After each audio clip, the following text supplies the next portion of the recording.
Jesus, muito obrigado. Obrigado por esse tempo nosso, Senhor. Nós queremos abençoar o César. Obrigado pela disposição dele de estar conosco. Obrigado porque ele tem se colocado como um canal, Senhor, para ouvir do Senhor e para repartir conosco, Senhor. Te pede que o Senhor fale conosco através do César. A gente quer te ouvir, nos dê ouvidos sensíveis à sua voz, ao que o Espírito Santo está direcionando. Que a boca dele abra, Senhor, para dizer aquilo que o Senhor está falando, o Senhor está ministrando, Senhor. Quem tem ouvidos para ouvir, ouça o que o Espírito diz à igreja. A gente quer estar bem atento e bem sensível ao que o Senhor tem para ministrar aos nossos corações. Usa o César, Senhor, dê discernimento para ele, Senhor, dê discernimento do tempo e da estação, Senhor. Em nome de Jesus. Amém. Amém. Amém. Amém.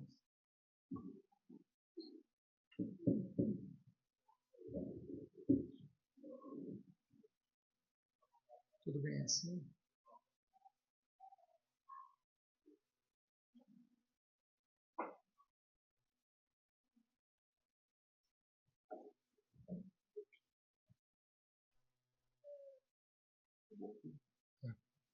Boa noite, irmãos.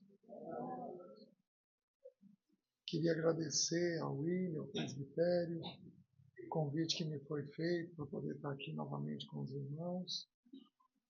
Graças a Deus por isso, sempre tem sido muito bom. Pois bem, nós temos o fim de semana todo. O nosso tema vai ser um bom tema. Nós vamos estudar sobre os pecados nossos. Então, nós vamos, a partir de amanhã, abrir as principais listas de pecados. Eu vou presenteá-los com uma folha para vocês irem sinalizando cada pecado. Vai ter lá um sim, um não e um talvez. Então, eu vou explicando o que é cada pecado, você vai sinalizando. Algumas pessoas vão gabaritar, né? Deixa-me eu explicar. Eu estava orando por esse tempo aqui, o Senhor assentou isso no meu coração, o William me mandou um recado no finalzinho de semana dizendo que você não poderia partilhar sobre pecado. Isso já estava assentado no meu coração, já havia partilhado com a Sara. Então há um testemunho da parte do Senhor de que esse é o tema. Depois de muitos anos ajudando irmãos, a gente entende o seguinte, que quando a gente não tem bem definido quais são as nossas inclinações, nós podemos levar anos a fio, com determinados pecados rodeando a vida da gente, e a gente não evolui no Senhor. O livro de Hebreus, capítulo 12, diz assim, por isso, desembaraçando-nos do peso e de todo o pecado que tenazmente nos assedia. A palavra tenazmente é tirada de cola, da cola tenaz. Tem determinados pecados que grudam e que levam tempo para sair dentro de nós. Quanto antes nós identificamos eles, tanto antes nós conseguimos avançar na carreira cristã. Então tem alguns irmãos que passam tempo demais, passam um período enorme lutando com determinados pecados porque eles não os identificam com clareza. Desde cedo, amanhã de manhã, eu vou começar abrindo 1 João, capítulo 2, mostrando as 3 fases da vida cristã. Então, amanhã de manhã eu vou esclarecer isso um pouco melhor para nós. Mas, o meu encargo hoje à noite, e não dá para ser diferente, é que eu preciso esclarecer para os irmãos o que é pecado. O que a Bíblia ensina a respeito de pecado. Para a gente, então, poder avançar nesse tema de forma mais clara. Amém? Amém? Já foi orado por nós, então eu vou entrar no tema com os irmãos. Se você fosse definir pecado, como é que você definiria? Cada um de nós vai ter uma definição. Então eu vou definir de acordo com da maneira pela qual a Bíblia esclarece para nós, tá? Tem 3 palavras que eu preciso trabalhar com a gente. A primeira, pecado. Como que a Bíblia define pecado? João capítulo 16, versículo 8 e 9. Diz assim: Então eu enviarei o Espírito, e ele vos convencerá de pecado, de justiça e de juízo. Do pecado, porque não creem em mim. Então Jesus definiu o pecado. O que é pecado? Não crer nele. Então, quando eu converso com alguém de um jeito que Jesus não conversaria, isto é pecado.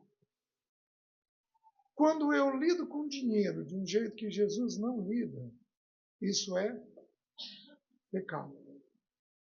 Quando eu resisto a alguém de um jeito que Jesus não resistiria, isto é pecado. Quando eu uso um argumento do jeito que Jesus não usaria, isto é pecado. Quando eu trato um irmão do jeito que Jesus não trataria, isto consiste em pecado. Pecado é não viver em conformidade com a pessoa de Jesus. Então, Jesus pensou de um jeito, Jesus sentiu de um jeito e Jesus agiu de um jeito. Quando eu penso, sinto e ajo de um jeito que Jesus não faria, isto é pecado. Quem aqui já tratou mal a sua mãe? Levanta a mão. Isto é Maria, mãe do Senhor, está numa festa de casamento e, como toda mãe, ela é cheia de orgulho de seu filho. E aí acabou o vinho. Ela vira e diz: acabou o vinho. O que ele responde? Que tenho eu contigo, mulher. Nos é traduzido assim. Sabe como é que é a expressão ali? Que tenho eu contigo, senhora, madame. Era um termo extremamente carinhoso do judeu com as mulheres mais velhas. Ele usa a mesma expressão na cruz do Calvário. Ele vira e diz assim: mulher, senhora, madame, eis aí teu filho. Filho, eis aí a tua senhora. Jesus era tão gentil com a sua mãe que na cruz do Calvário ele deixa alguém cuidando dela. Já pensou? Que coisa maravilhosa. Uma das coisas que nós deveríamos estudar são as 7 frases de Jesus na cruz. Porque o que a gente diz ao longo da vida tem peso, mas o que a gente diz na hora da morte tem 10 pesos. Porque na hora da morte a gente comunica as expressões finais de como a gente viveu toda a nossa vida. Então o que a gente fala na hora da morte tem muito peso. Jesus põe a sua mãe, é a segunda frase, porque a primeira é pai, perdoa-lhes. A segunda é mulher, eis aí teu filho, filho, eis aí tua mãe. Então, o pecado é nós tratarmos as coisas de um jeito que Jesus não trata. Há uns 13, 14 anos atrás, eu sempre fui muito responsável com o dinheiro, mas há uns 13 anos atrás o Senhor falou para mim: você não vai ser o homem de Deus que eu espero que você seja se você não colocar o teu imposto de renda em ordem. E, meus queridos, eu sempre recolhi quase tudo, mas não era tudo. Então, por exemplo, uma coisa que o Espírito falou comigo: você compra um cartucho de impressora para sua casa e coloca como despesa da clínica. Isso é mentira. E aí eu gastei 1 ano e com um bom contador, que tinha sido meu paciente, entendendo como é que o imposto de renda funciona. E aí, se você brincar, o meu contador é relativamente irritado comigo. Porque não, meu irmão, é para fazer o que é para fazer. Tem que fazer o que é para fazer. Se eu não precisar pagar imposto, ótimo, mas se eu devo, eu tenho que pagar. Por quê? Porque Jesus, quando questionado, virou para Pedro e falou: lança o anzol, pega um peixe. Você vai ter 2 starters dentro dele. Um é para você, outro é para mim. Paga o imposto que é devido. E queridos, nunca faltou. Sempre cresci. As pessoas tendem a me dizer: se eu pagar o imposto, eu não sobrevivo. Isso é uma mentira. Se Jesus pede, Jesus capacita. O que é pecado? É viver de uma maneira que Jesus não viveu. O nosso Senhor perdoou o que o traiu. O nosso Senhor, em João 13, ele falou assim: pois eu conheço aqueles a quem eu escolhi. João 13, o versículo começa dizendo: tendo amado os seus, amou-os até o fim. Como é que Jesus amou até o fim? Amando aqueles que o Pai lhe deu. Pois eu conheço aqueles a quem eu escolhi. Quando Jesus escolheu os 12 apóstolos, ele passou uma noite em oração. Por quê que ele orou? É porque ele precisava saber quem ele ia escolher? Não. É porque ele tinha que escolher segundo a vontade do Pai. O Pai escolheu e ele recebeu. O problema é que ele sabia quem os 12 eram. Você escolheria para ser seus discípulos uma pessoa cética como Tomé? Você escolheria para ser seu parceiro, seu marido ou sua esposa, uma pessoa cética? Jesus escolheu. Você escolheria alguém para ser meio limitado como Filipe? Senhor, mostra-nos o Pai, isso nos basta. E eu imagino que Jesus fez assim: Filipe, há tanto tempo eu estou com você e você ainda não entendeu? Quem me vê a mim, vê ao Pai. Sabe aquele maridão que você fala 1, 2, 3, 5, 10 e ele não consegue te entender? Aqui no Rio de Janeiro talvez não tenha maridos assim. A água daqui pode ser diferente. Vai que, né? Sabe esse homem? Sabe aquele filho? Você fala 1, 2, 3, 5, 10 e ele não te entende? Jesus tinha alguém assim. Você escolheria alguém intempestivo que fala demais, como Pedro?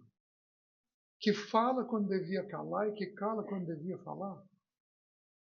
Você escolheria alguém assim para ser seu parceiro, para ser seu filho? Jesus escolheu. Você escolheria alguém que ia te trair, que ia te negar? Um filho que ia abandonar as tuas convicções, que ia negar o Senhor, que ia negar você? Jesus escolheu. O que é pecado? Pecado é não viver em conformidade com a vida do nosso Senhor. O que ele pensa, o que ele sente, o que ele faz. Pensamento, emoção e vontade.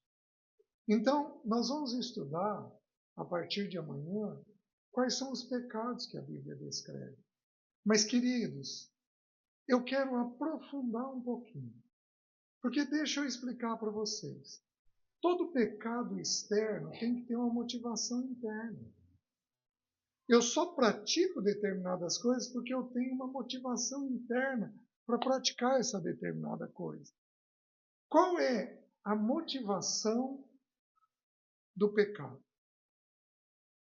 Tem que ter uma motivação dentro de nós. E essa noite eu gostaria de trabalhar uma palavrinha apenas e trabalhar isso com você.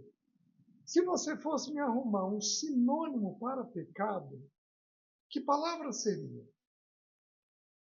Arruma um sinônimo, uma palavra parecida. Que palavra seria? Erro.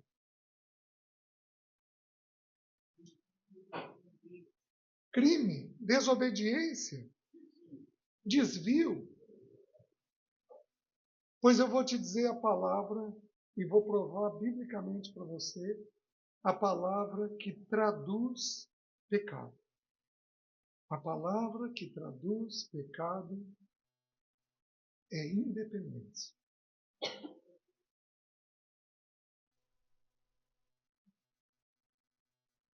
É fazer do nosso jeito.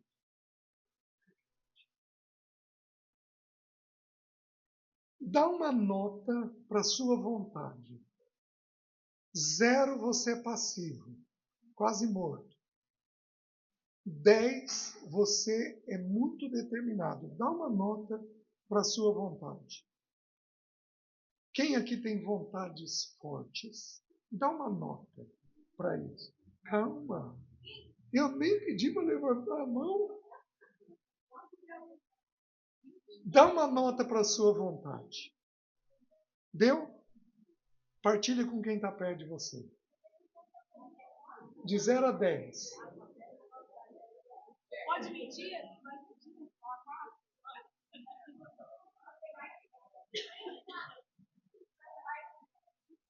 Deu? Quem deu até 3? Levanta a mão. Quem deu até 3? Levanta a mão. Quem deu entre 3 e 5? Levanta a mão. Certo? Quem deu de 5 a 7? Levanta a mão. Quem deu de 8 em diante? Levanta a mão. Uau! Carioca é... Alguém deu acima de 10? Uau! Quanto jovem cheio de vontade! Graças a Deus! Agora preste atenção no que eu vou te falar. Verifica se você encaixa nessa definição. Porque Deus não quer tocar na tua vontade. Porque Deus quer canalizar a tua vontade na obediência. O problema é que eu posso canalizar a minha vontade na independência. Para fazer do meu jeito. Houve a definição de obediência. Submissão à vontade de alguém. Docilidade. Submissão à vontade de alguém. Docilidade. Você é assim? Se você é assim, a tua vontade está bem conduzida. Porque Jesus tinha uma vontade forte. Mas ele tinha uma vontade totalmente submissa à vontade do Pai. Faz sentido? Mas deixa eu definir agora independência. E ver se você se vê nisso daí. Condição de alguém, condição de quem tem liberdade, autonomia, caráter de quem rejeita qualquer sujeição. Caráter de quem rejeita qualquer sujeição. Então, meus queridos, o que é pecado?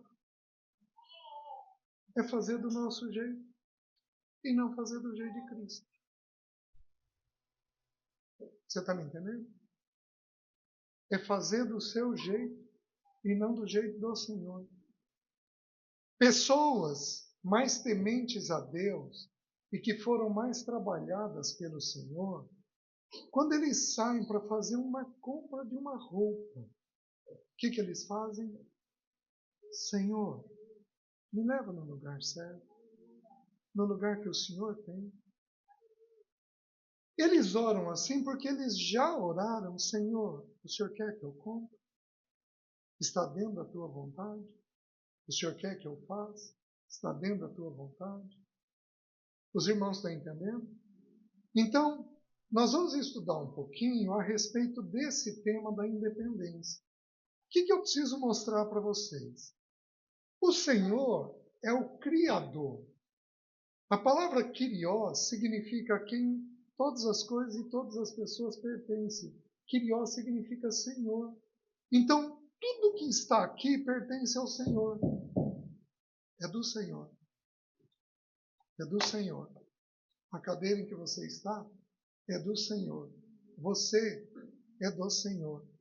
Porque tudo que pertence ao Senhor é dele e foi criado para ele. Porém, todas as outras coisas são criação. Pode, porventura, o vaso perguntar ao oleiro, por que me fizeste assim? Romanos 11.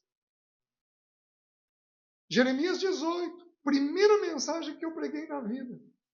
Primeira mensagem, o vaso do oleiro. Jeremias 18. Então, eu fui colocar diante do vaso do oleiro. E eu vi que o vaso estava na mão dele e ele estragou o vaso do jeito que ele quis. Porque o vaso não tem poder de perguntar ao seu Senhor, por que me fizeste assim?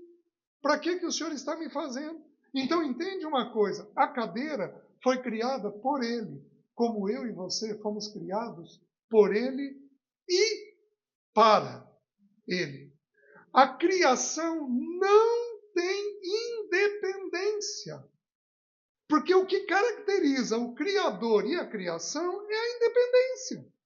O Criador é completamente independente para fazer o que ele quiser com a obra dele. Vocês estão entendendo? Por isso, por exemplo, nós não precisamos temer a morte. Por quê? Porque nós nascemos com um dia de vida contado. Porque nós somos criação dele. Dele. Não somos de ninguém, somos dele. Ele determinou o nosso prazo de vida nessa terra. Por isso, nós morremos apenas de uma coisa. Não se morre de câncer, não se morre de acidente, não se morre de bala perdida, não se morre de infarto, não se morre de AVC, não se morre de nada. Morremos do dia que o nosso Deus escreveu. Tu me vistes a substância ainda informe, e no teu livro foram escritos todos os meus dias, cada um deles escrito e determinado, quando nenhum deles havia ainda. Salmo 139, versículo 16.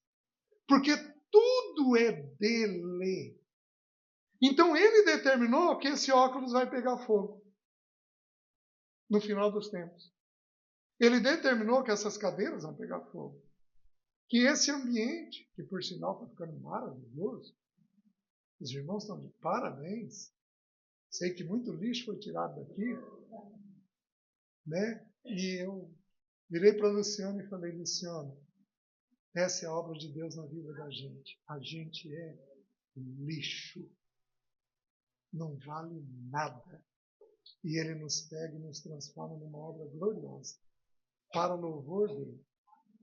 Então, assim, o que difere o Criador da criação é isso. Mas deixa eu dar uma olhadinha.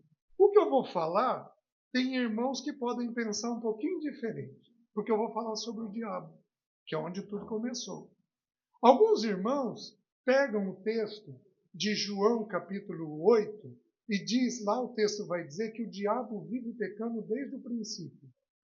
Então lá alguns irmãos interpretam que o diabo foi criado diabo. Dessa maneira. E nós temos estudos, irmãos que estudam, que dizem que o diabo, a gente vai se basear em dois textos de Isaías e de Ezequiel, que o diabo foi criado um anjo e ele caiu do céu com 1/3 dos anjos. Vocês estão entendendo? Só que o diabo é criação. Ele pode ser independente? Não. Mas o que ele quis? O que difere a criação do Criador? Independência. O Criador é 100% independente. Olhe essa profecia, que é do rei Ciro, mas a gente entende tipologicamente que se refere a Satanás. Dá uma olhadinha em Isaías capítulo 14. Preciso que você abra esse texto. Isaías capítulo 14. Olha o que diz lá. Versículo 12. Como caíste do céu, ó estrela da manhã, filho da alva. Como foste lançado por terra, tu que debilitavas as nações. Tu dizias no teu coração, eu subirei ao céu, acima das estrelas de Deus exaltarei o meu trono, e no monte da congregação me assentarei nas extremidades do norte. Subirei acima das mais altas nuvens e serei semelhante ao Altíssimo. Mas no que Satanás queria ser semelhante ao Altíssimo? Independência. Vou fazer do meu jeito. Vou seguir a minha própria vontade. Vou fazer da minha maneira. Então ele não queria estar sujeito ao Senhor. E Deus deu para ele, para cumprir um propósito, a permissão de ter este desejo. E aí Deus expulsou ele do céu, colocando ele nessa terra. Mas o que ele tinha em mente? Serei semelhante ao Altíssimo. Já vou colocar ele no planeta Terra, lá no Éden. Só mais um texto. Não, isso. Vamos lá para Gênesis. Gênesis capítulo 3. Olha o que diz. Quando ele tenta Eva. Versículo 1. Mas a serpente, mais sagaz que todos os animais selváticos que o Senhor Deus tinha feito, disse à mulher, é assim que Deus disse, não comereis de toda a árvore do jardim? Deus fez uma afirmação. Ele colocou um ponto de dúvida. Opa, nós temos aqui. Que bom. Respondeu-lhe a mulher, do fruto das árvores do jardim podemos comer, mas do fruto da árvore que está no meio do jardim, disse Deus, dele não comereis nem tocareis, para que não morrais. Então a serpente disse à mulher, é certo que não morrereis, porque Deus sabe que no dia que dele comerdes, se vos abrirão os olhos, e como Deus, sereis conhecedores do bem e do mal. O que Satanás tentou Eva? Larga de ser criação e vamos ser criador? Vamos ter independência? Vamos fazer as coisas do nosso jeito? Por isso, meus queridos,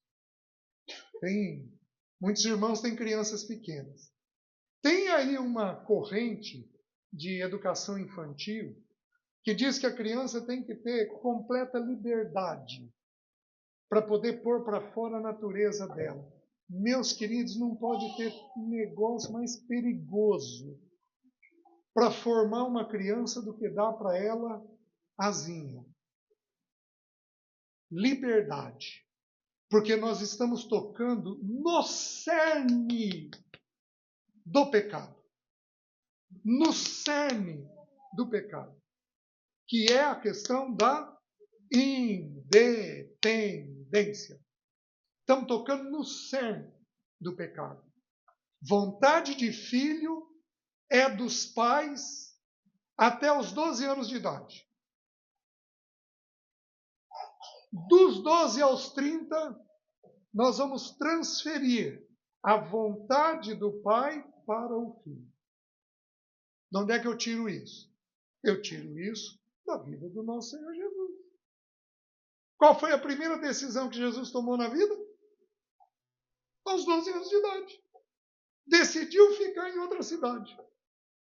Você está entendendo? Quem aqui tem filho de 12 anos? Ou neto de 12 anos? Alguns poucos. Já pensou se você viajasse e teu filho resolvesse ficar na outra cidade? Ah, o pai. Jesus ficou. Já pensou se teu filho fizesse isso? Miguel está com quantos anos? 15. Já pensou? Já pensou se ele resolve ir para outra cidade sozinho? Pegar o ônibus aqui e ir? Jesus, aos 12 anos, tomou a primeira decisão dele. O que nós entendemos? A partir dos 12 anos, a rédea A rédea de conduzir a vida do filho é dos pais, mas a partir dos 12 anos o filho põe a mão na rédea. E Jesus falou o quê? Maria e José chegam para ele: filho, eu e teu pai, angustiados, estamos à tua procura. O que ele responde? Vocês não sabiam que me convinha estar na casa de meu pai. O que Jesus fez aos 12 anos? Tomou a decisão de ir trocando o pai terreno pelo pai celeste. Ele deixou de ser submisso? Não. Ele foi trocando a paternidade. Presta atenção, meu irmão. Teus filhos não são seus. É uma herança curiosa. Porque filhos são herança do Senhor. Salmo 127. Mas é uma herança curiosa, porque a herança nos é dada na morte. Deus morre? Não. Então, filho é uma herança nos dada como empréstimo. Porque nós vamos devolvê-los ao Senhor. Eles são do Senhor e não são nossos. Jesus entendeu isso aos 12 anos. Mas o texto bíblico segue 4 versículos abaixo que diz assim, que Jesus foi para a casa dos pais e era-lhes submisso. Até que idade? 30 anos. Então nós vamos ensinar o filho a tomar decisões. Aos 12 anos a rédea é nossa, com a ajuda do filho, de tal maneira que aos 30 anos a rédea é do filho, com uma outra ajuda nossa. É um processo gradativo, é uma lição de 18 anos contínua no ensino dos nossos filhos. Vocês estão entendendo? Então, filho é considerado livre dos pais aos 30 anos. Até os 30 anos nós temos que formá-lo. Tá bom, mas eu casei com 22. Meu pai pode mandar em mim? Não.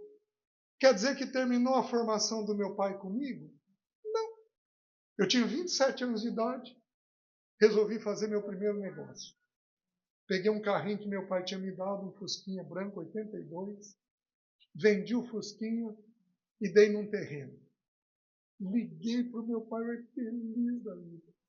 Pai, comprei um terreno. Meu pai, jeitão conegliante ser, filho, a caída é para frente ou é para trás? Eu falei, por quê? Ele falou, filho, se a caída for para frente, a água vai para a rua, a prefeitura é quem tem que drenar. Se a caída for para trás, a água vai para o vizinho, é você quem tem que drenar. Alguém sabia disso? Alguns poucos irmãos aqui.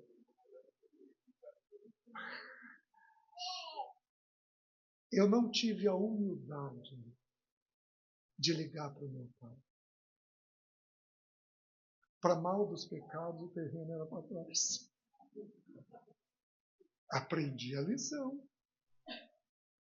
Todo negócio que eu fui fazer, pai, o que o senhor acha disso daqui? O que o senhor acha disso? Meus filhos fazem isso até hoje comigo. Os dois estão acima de 30 anos. O André vai fazer uma viagem para fora do país. Pai, recebi esse convite, o que o senhor acha? Ora por isso. Ele não precisa mais disso. Mas é de bom tom os pais orarem, saberem, poder entender o que está havendo. Os irmãos estão entendendo? Então, Satanás tentou Eva naquilo que ele próprio desejou. Ele quis ser Deus. O que ele virou para Eva? Deus sabe que no dia que você comer, você vai ser semelhante a ele. E, meus queridos, nós estamos na condição de criação e não de criador. Então, toda vez que você toma uma decisão e faz do seu jeito, isto é pecado. Tem um mês que eu partilhei essa mensagem em Presidente Prudente, São Paulo. Eu gostaria muito de colocar o áudio, acho que eu vou até amanhã ligar pedindo para a irmã permissão de colocar o áudio, para vocês ouvirem o testemunho. Então eu não vou falar. Se ela me der permissão, eu prefiro que vocês ouçam através dela. Depois desse estudo aqui, eu fiquei chocado com o testemunho dela e com o que houve com o filho dela, à medida que ela se posicionou diante desse tema. É uma coisa impressionante. Meus queridos, aqueles que têm vontade forte são tentados a quererem ser Deus.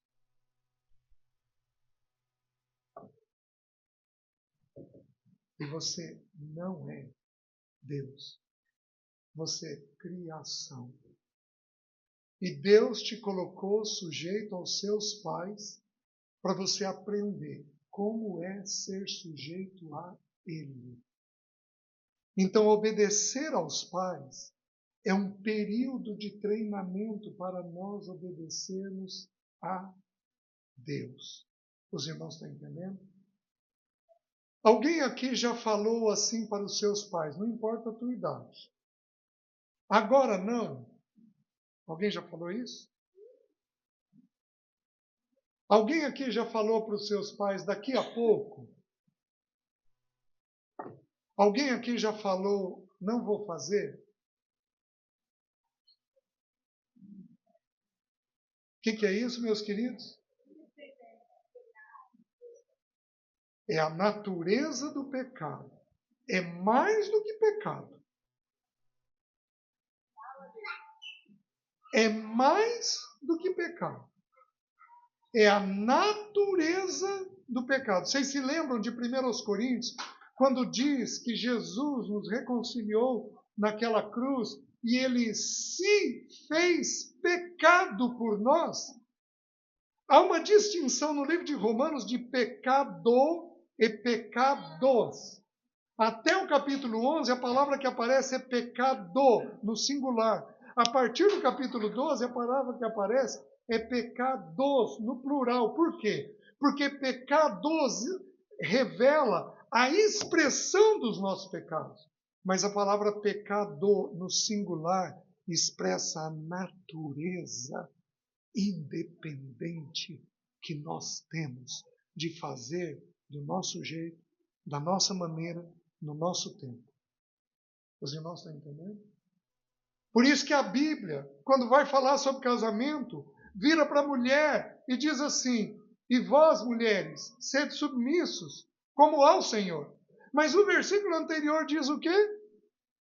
Sujeitando-vos uns aos outros.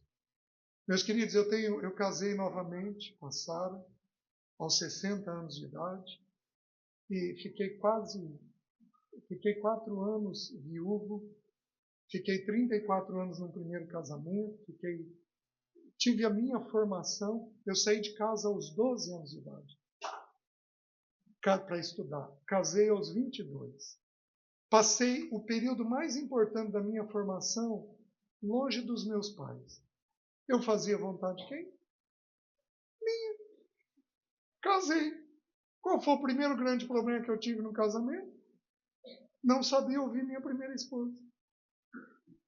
Porque fiz minha vontade no período de formação. Casei para fazer minha vontade. Tá bom. Deus me deu o privilégio de ter um segundo casamento. No segundo casamento, o que eu tenho que aprender? Que tem coisa que ela está certa e eu não. Então, por exemplo, para vestir. Eu vim de Barbosa Ferraz. Barbosa Ferraz não saiu de dentro de mim. Só eu saí de Barbosa Ferraz. Eu me visto bem? Não. Ela sabe me vestir. O que eu faço? Me sujeito à vontade dela. Então, quem fez a minha mala? Eu sempre fiz. E ela foi me ajudando nos últimos meses. Agora, ela fez pela primeira vez. Eu estava trabalhando, não conseguia estar em casa fazer a mala.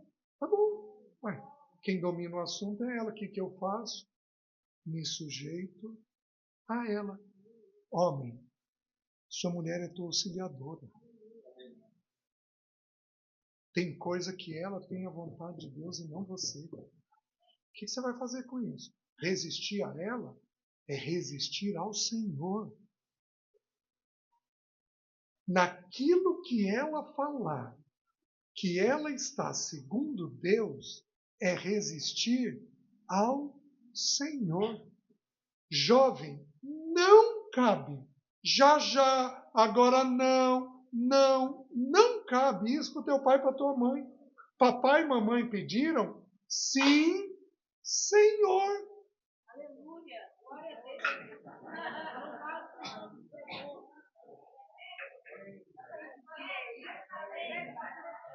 Meu pai tem que beber água, Não estou entendendo. Gente, olha aquela carinha santa. Gente,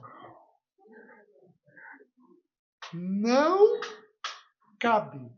Lembra quando Pedro teve a visão do lençol descendo? Ele viu a igreja. Um lençol branco, santidade, que descia do alto para baixo. O novo nascimento é de cima para baixo. Pelas 4 pontas, 4 fala dos 4 pontos cardeais, toda a terra. Cheio de animal imundo, mata e come. Vai ter comunhão com gente impura. Pedro falou o quê? Não, Senhor. Essas duas palavras combinam? Não, papai, não, mamãe, não combina. Teu pai ou tua mãe pedem algo indevido? Não. Só cabe uma expressão. Sim, papai, sim, mamãe. Porém,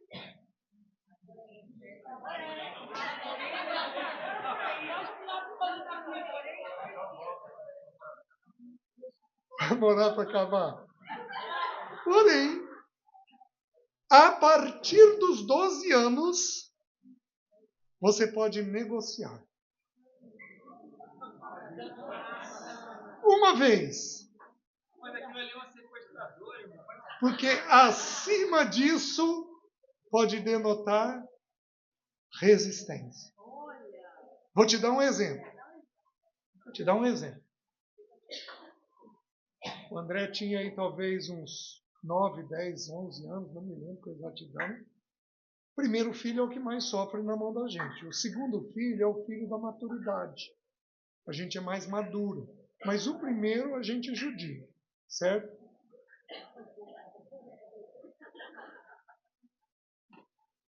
Tô certo, Pedro? Tô certo, né? É. Aí, a mãe virou para mim e falou, César, eu não sei o que está vendo, o André deu de resistir. Não, agora não, depois. E aí, eu era bravo. Eu tenho cara de bravo? Mas eu era bravo. Muito bravo. Aí, eu esperei o dia seguinte, porque a Bíblia diz que a vara da indignação falhará. Então a gente nunca corrige filho bravo. Fiquei quietinho. Aí chamei o outro dia, falei, André, tua mãe está queixando disso. Falou isso. Aí ela deu o exemplo do lixo e de uma farmácia, que ela pediu para ele ir buscar um remédio e ela não tinha ido, que era do lado do colégio. Então no dia seguinte eu tratei isso, ele arregalou um olho desse tamanho, porque era bravo. Aí eu fiquei tranquilo, tratei com ele e falei, filho, então papai quer que você desça o lixo agora e o papai quer que você vá buscar o remédio da mamãe, que era do lado da escola. Aí ele pensou e falou assim, pai,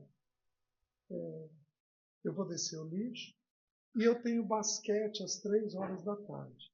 O senhor me permitiria pegar o remédio a hora que eu for no basquete? Aí, primeira vez que eu pensei nisso, eu falei, opa, isso daqui é santo.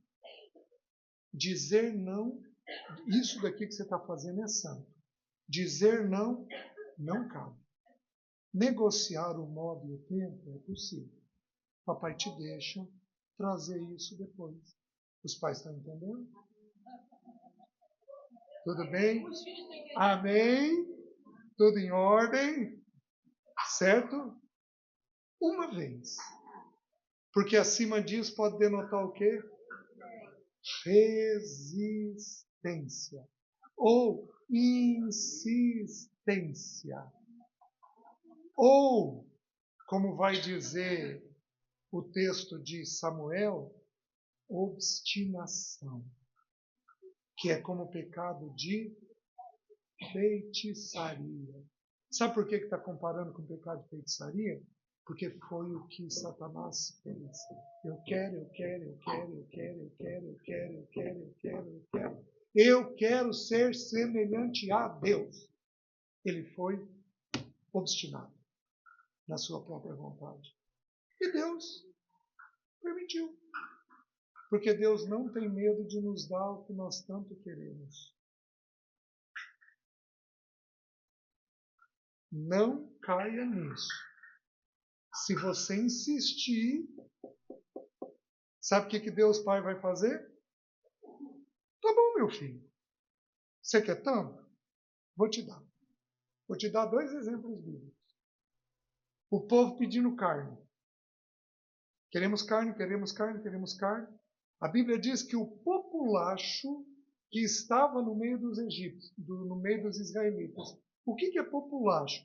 É uma expressão para se referir a um grupo de egípcios que saíram junto com os israelitas. Então, o povo de Israel viu as 10 pragas, mas os egípcios também viram.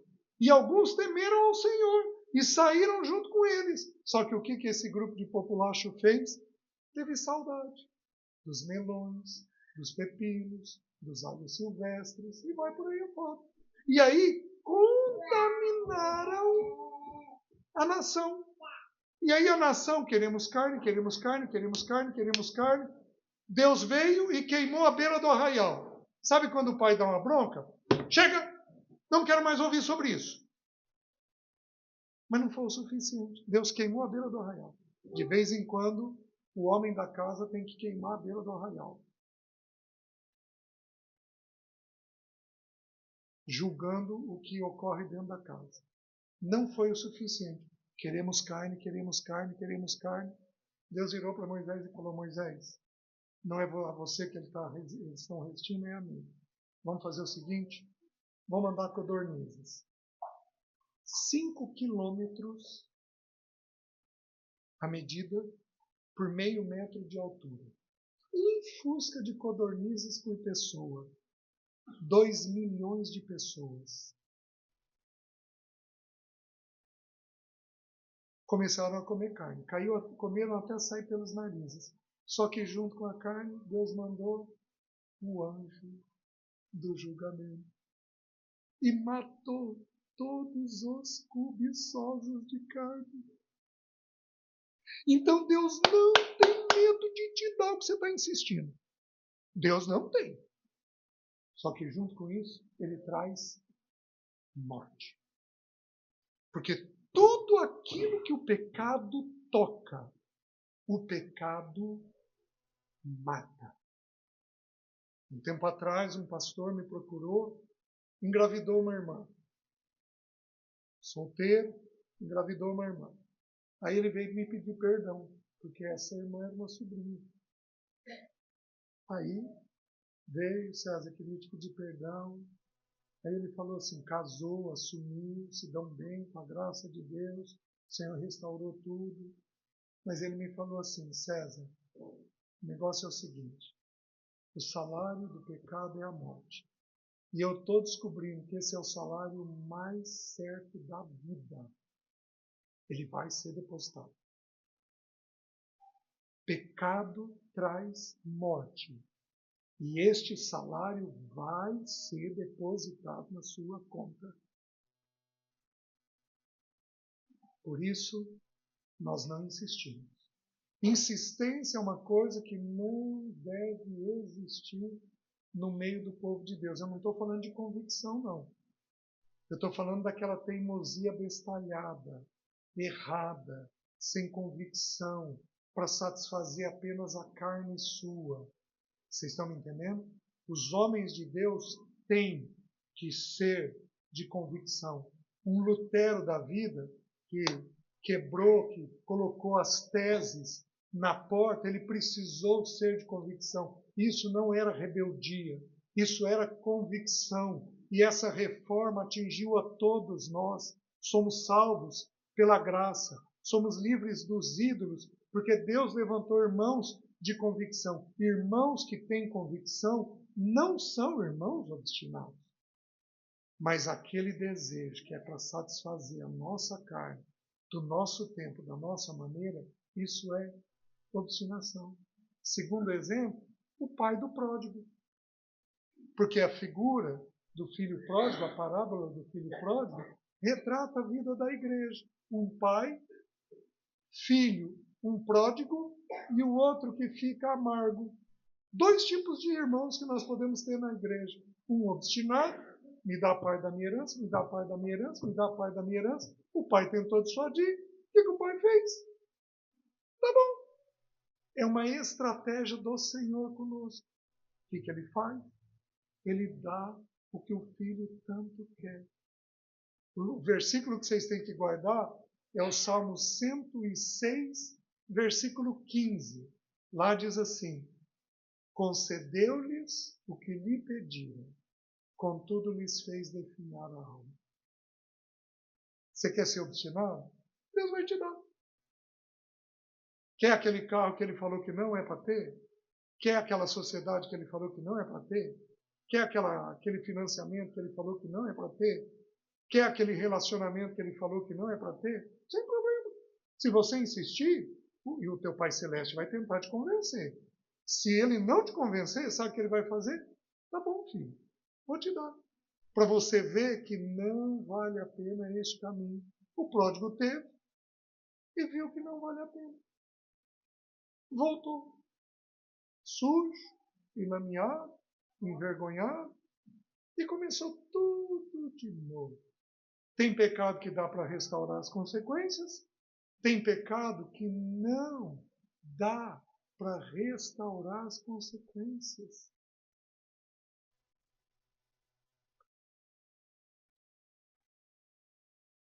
Como que era na vida do nosso Senhor? Eu vou citar os textos apenas. Tá? Como que era na vida do nosso Senhor? Na eternidade. O texto é Filipenses capítulo 2, versículos 5 a 8. Certo?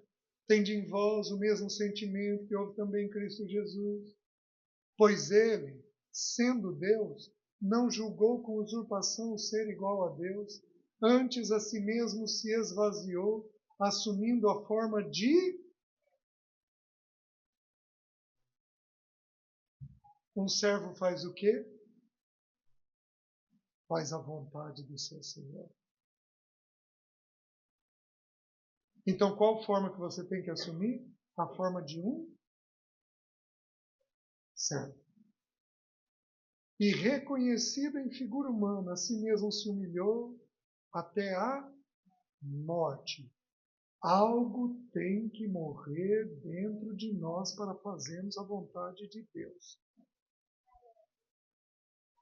Gente, para você ser servo, você tem que se esvaziar. Você vai se esvaziar do quê? Da sua vontade. Senhor, está conforme a tua vontade? Se está, eu faço. Se não, não. O que mais? Lucas, o texto que eu citei, capítulo 2, versículo 46 a 52. Vocês não sabiam que me convinha estar na casa de meu Pai? Então Jesus não tomou uma decisão independente. Jesus trocou de paternidade. Então ele não se submeteu ao pai e à mãe, porém ele se submeteu a Deus. Vocês não sabiam que me convinha estar na casa de meu pai? Ou, já pensou se um filho virar para nós e falar: pai, mãe, o Senhor está me chamando para tal ministério? O Pai Celeste está fazendo tal coisa comigo. Pode ter coisa mais gloriosa que isso? Claro que não. Vocês estão entendendo? Pai, mãe, o Senhor está me dizendo tal coisa, que é para mim fazer dessa maneira, segundo essa vontade. Agora, queridos, a questão é, que exemplo nós, os pais, damos? Então, na eternidade, Jesus foi um servo. Na adolescência, Jesus foi totalmente submisso à vontade do Pai. E na vida adulta? João 4,34. A minha comida consiste em fazer a vontade do meu Pai e realizar a sua obra. Então, comida fala de coisa básica. Você passa um dia sem comer? Se você hoje entrar em jejum, qual uma das primeiras coisas que você vai pensar? Em comida. Vocês estão entendendo? A gente vai pensar. Não tem jeito. É natural isso daí. Comer é uma coisa essencial dentro de nós. O que o texto está dizendo? Que na vida do nosso Senhor era essencial ele saber qual era a vontade do Pai para o dia. Eu atendo de 12 a 16 pessoas por dia.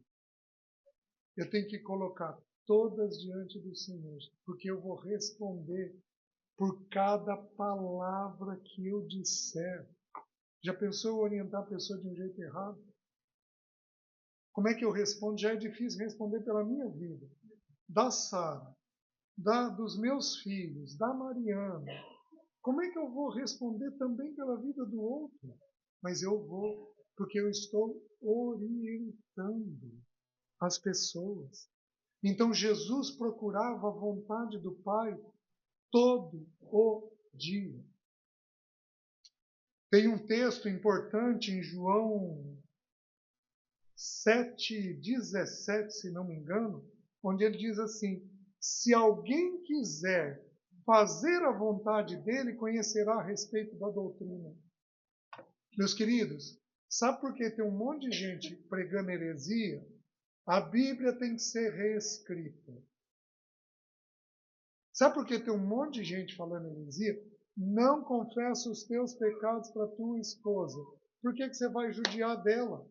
Você já pecou, já errou. Para com esse negócio de abrir com a tua esposa. Sabe por que as pessoas falam heresias? Porque elas não querem fazer a vontade de Deus. Sabe quem é que discerne a doutrina de um jeito adequado? Aquele que é completamente submisso à vontade de Deus. Eu não entendo como é que irmãos ouvem os coachings pregadores da vida. Não entendo. Não entendo. Não entendo. Quer dizer, eu entendo. Sabe por quê? Ambição. Um desejo de crescer. E crescimento é uma coisa que só pode vir segundo a vontade do Senhor. Não pode vir de outra forma. Vocês vão crescer. Eu sei disso. Vocês são um povo querido da parte do Senhor, santo. Vocês vão crescer. Os líderes, se não me engano, são 3 presbíteros. Vão sofrer ataques. E a igreja precisa orar. Porque a primeira maneira de quebrar o crescimento é, de alguma forma, desorganizar os líderes. Vocês estão entendendo? É a primeira forma. Satanás vai mandar joio. Porque é uma das estratégias de Satanás. Porque quando Satanás vê que não consegue despertar o pecado da gente, ele coloca gente pesada perto de nós. Lembra do primeiro problema que a igreja teve em Atos? Qual que foi? As viúvas dos helenistas, que não estavam sendo atendidas. O que eram as viúvas dos helenistas? Tinham as viúvas que moravam em Jerusalém e as viúvas que vinham para a Páscoa que eram de fora.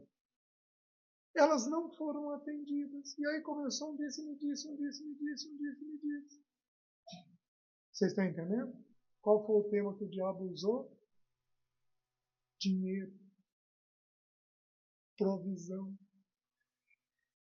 Porque dinheiro é um senhor. Satanás vai trazer peso com esse tema. Vai trazer gente difícil, complicada. Vai trazer líderes de fora lindos e maravilhosos que vão talvez querer dividir o rebanho. Ih, meus queridos, Satanás tem um caminhão de estratégia. O que nós vamos fazer? Pôr o joelho no chão.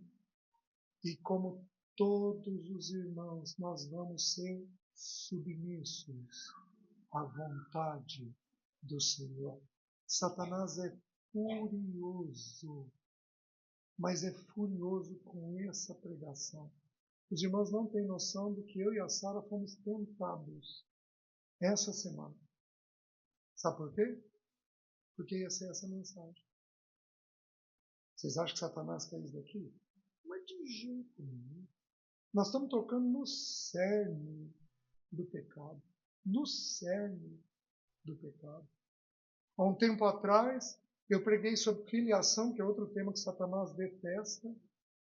Eu nunca tinha sido atacado daquela forma. Os meus clientes foram atacados. Aí cheguei na segunda-feira, na terça comecei a atender. Aí começou um monte de ligação. Sabe, aconteceu isso. Sabe coisa que você não explica?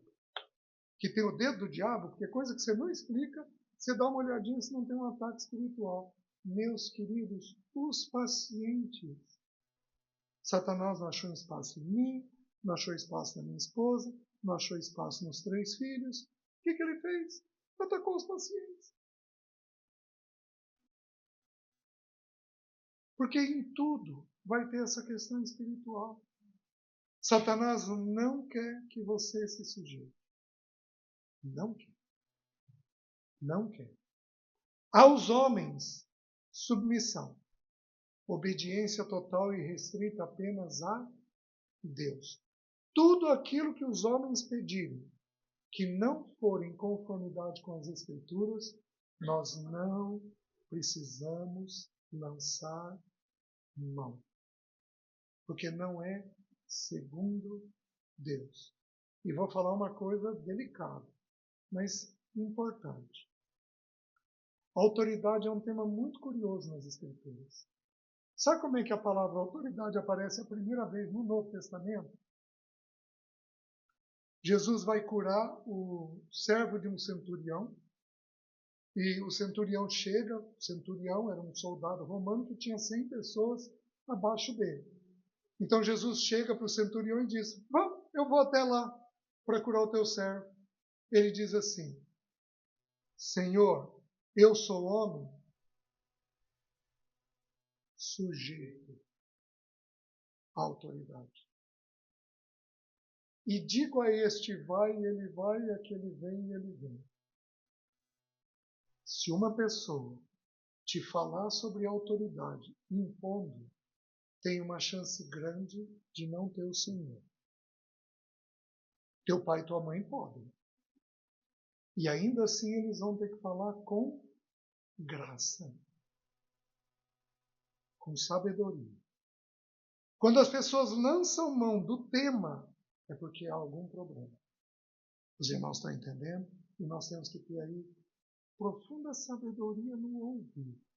Mas eu tenho certeza que é um tema que os irmãos ou já estudaram ou vão estudar com vocês a respeito disso. É um tema delicado nas Escrituras. É um tema onde nós não buscamos. Porque quem coloca a autoridade é nem buscamos, nem mantemos. Porque quem mantém a autoridade é o Senhor. Não somos nós. Não lançamos mão de estratégia. Lembra que Jesus foi tentado em 3 coisas?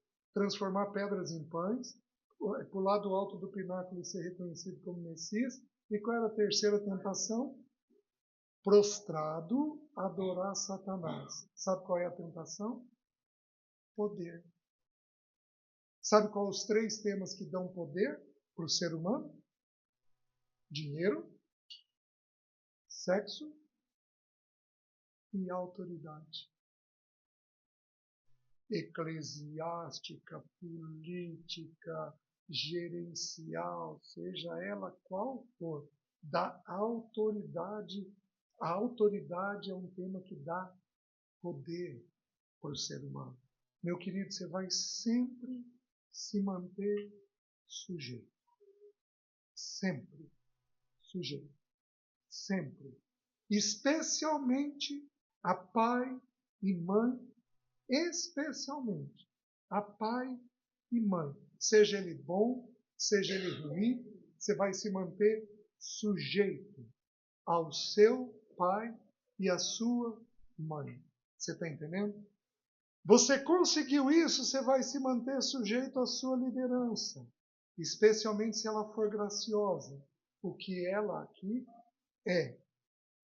Vocês estão entendendo?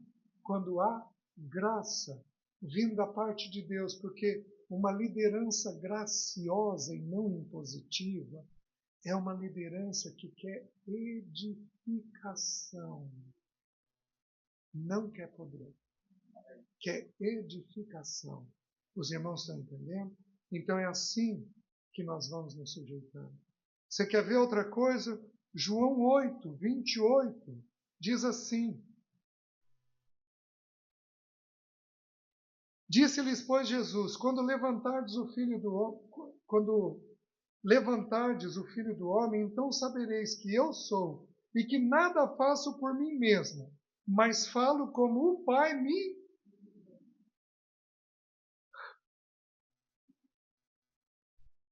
Aplica isso na tua vida. Quem aqui fala mais do que devia? Levanta a mão. Quem aqui fala menos do que deve? Levanta a mão. Porque tem pecado de ação e tem pecado de... Falar mais do que deve é um pecado de... Porém, falar menos do que deve é um pecado de... E também precisa ser corrigido. Jesus falava o número exato, ele era homem. Homem fala cerca de 7.200 palavras por dia. Deus escreveu para Jesus, o Pai escreveu num determinado dia 6.933 palavras. Quantas ele falava? 6.933 palavras. Não tinha um bom dia fora da vontade de Deus. Não tinha um para com isso fora da vontade de Deus. Tudo era segundo a vontade de Deus. Gente, a vida dele é para a gente corar de vergonha. Mas corar de vergonha. Porque nós não somos segundo ele. João 12, versículo 49. Jesus falou assim: porque eu não tenho falado por mim mesmo, mas o Pai que me enviou, esse me tem prescrito o que dizer e o que anunciar. Todo dia, Jesus perguntava: Pai, o que é para eu falar? Vocês lembram com a mulher Ciro Fenícia? Mas eu tenho certeza que naquela manhã, Jesus sabia que ia cruzar com a Ciro Fenícia. E Jesus já tinha ouvido do Pai que era para ele falar. A gente, que maneira? Fique quieto, para experimentar a fé dela. Senhor, cura minha filha. Você já viu Jesus recusando um pedido desse? Senhor, cura minha filha. Senhor, cura minha filha porque ela é endemoniada. Você já viu Jesus ficar quieto diante de um pedido desse? E Jesus ficou quieto as ocasiões que ela falou. Porque Jesus, Deus Pai, queria experimentar a fé dela.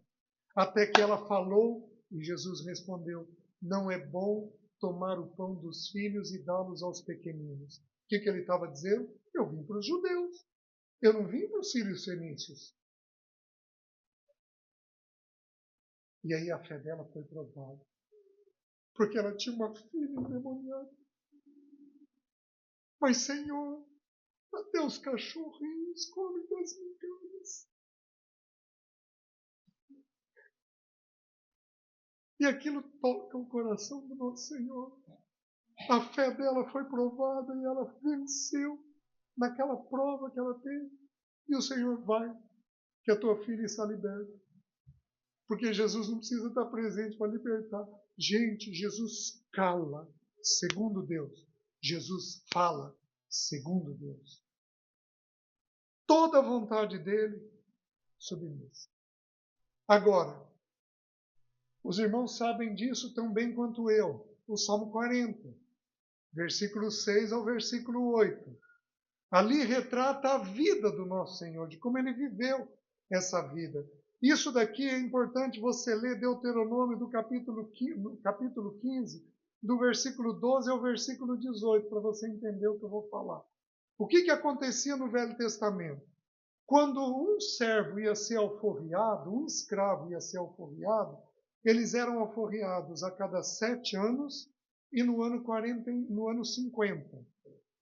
No jubileu havia então uma alforria geral. Por quê? Porque Deus deseja libertação.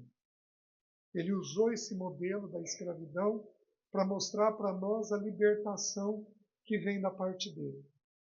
Então, quando o escravo era alforriado, alguns escravos amavam tanto o seu senhor que eles não queriam deixar o seu senhor. O que o senhor fazia?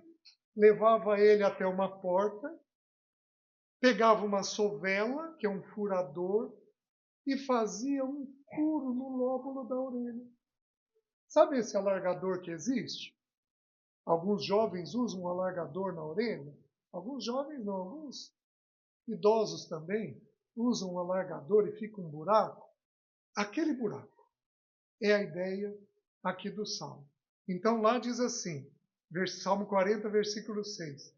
Sacrifícios e ofertas não quiseste, abriste os meus ouvidos. Holocaustos e ofertas pelo pecado não requeres.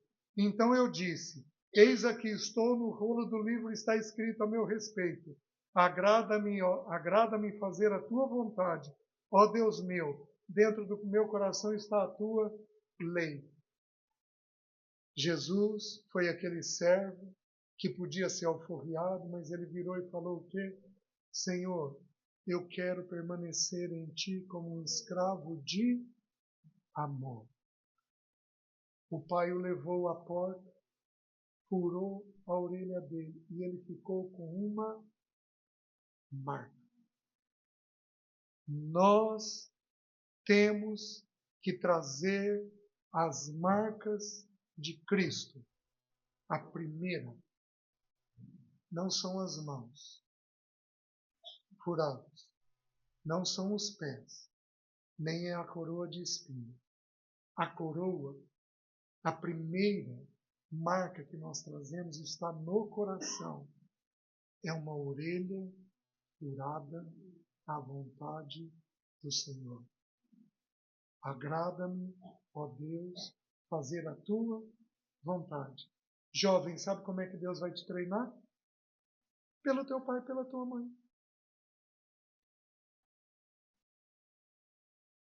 Sabe como é que Deus está me treinando? Pela minha esposa. Que roupa você quer que eu leve? Qual é o teu entendimento desse tema? Vamos colocar isso em oração. Vamos ver como é que Deus tem. Deus já me corrigiu pelos meus filhos. Porque você acha que filho não pode nos corrigir? Claro que pode. Basta nós pecarmos e eles estarem com a vontade de Deus, certo? Se eles usarem de graça, melhor ainda. Porque a gente vai ouvir com mais facilidade. Vocês estão entendendo? Então, filho, você quer falar com seu pai? Com a sua mãe? Sem problema. Papai, mamãe, orem a Deus para ver se eu estou certo. Porque eu posso estar errada. Mas coloquem diante de Deus o que vocês decidirem, está ok para mim. Mas eu estou enxergando dessa maneira. Amém? Gente, isso é santo. Isso é santo. Agora, poderia também falar para os pais. Como é que se fala com os filhos?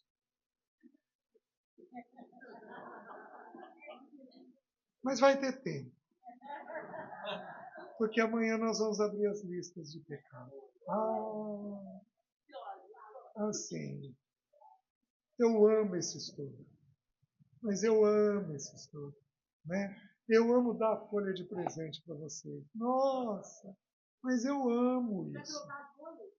Oi? Não, você não vai querer trocar comigo.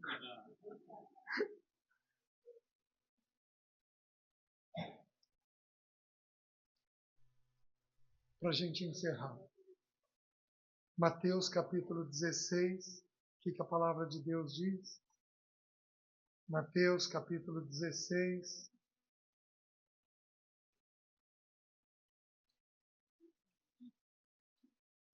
Versículo 24. Então disse Jesus a seus discípulos: se alguém quer vir após mim, a si mesmo se negue, tome a sua cruz e siga-me. Meus queridos, abram em João 10.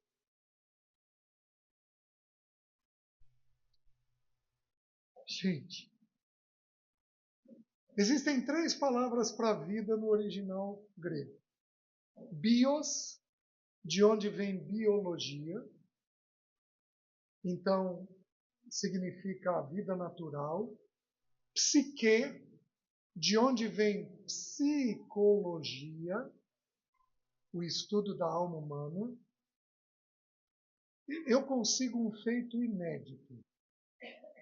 Eu sou rejeitado pelos pastores porque eu sou psicólogo. E eu sou rejeitado pelos psicólogos porque eu prego a palavra e vendo a ideia do pastor. Então eu consigo ser rejeitado em ambos os lados. É um feito meio único.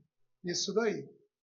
Porém, se não me engano, são 128, amanhã eu dou o número exato, 128 menções da palavra psique na Bíblia, no Novo Testamento. Porque a Bíblia estuda esse tema. Então, psique, o estudo da alma. E zoe, que é a vida de Deus. Bios, vida natural. Psique, vida da alma. Zoe, vida de Deus. João 10. Olha o que diz no versículo 10. O ladrão vem somente para roubar e destruir.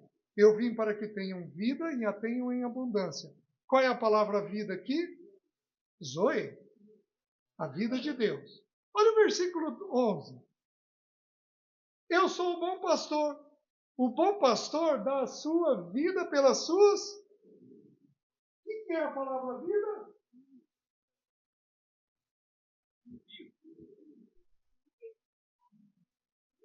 Psique.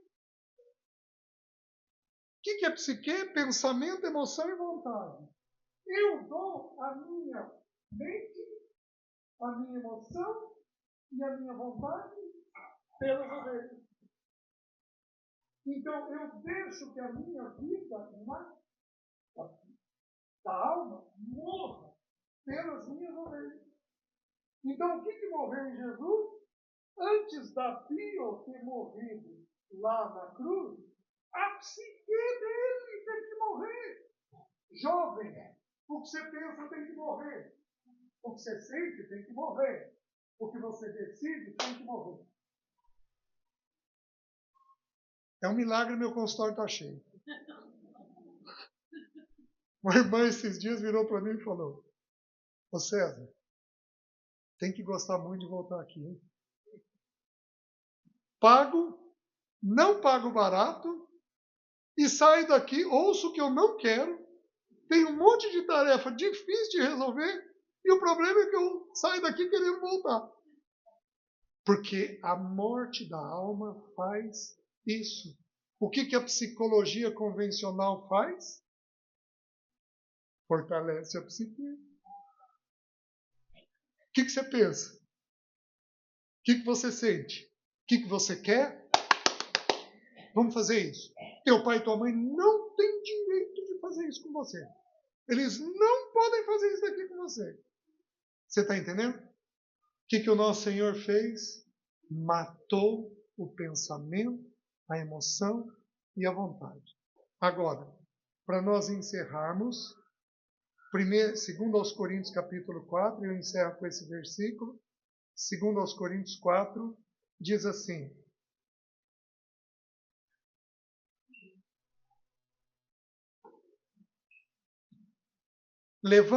versículo 10, 2 aos Coríntios 4, 10. Levando sempre no corpo o morrer de Jesus. Qual foi o morrer de Jesus? Da psique. Para que também a sua vida se manifeste em nosso corpo. Qual é a palavra vida aqui? Zoe. Quando a psique morre, a Zoe nasce. Amém? Independência. Se o Senhor permitir, amanhã eu quero iniciar com o testemunho daquela irmã. Fica de pé, curva a sua cabeça.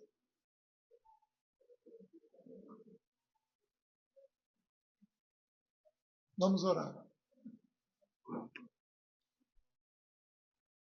Abraça quem está aí perto de você, se for possível.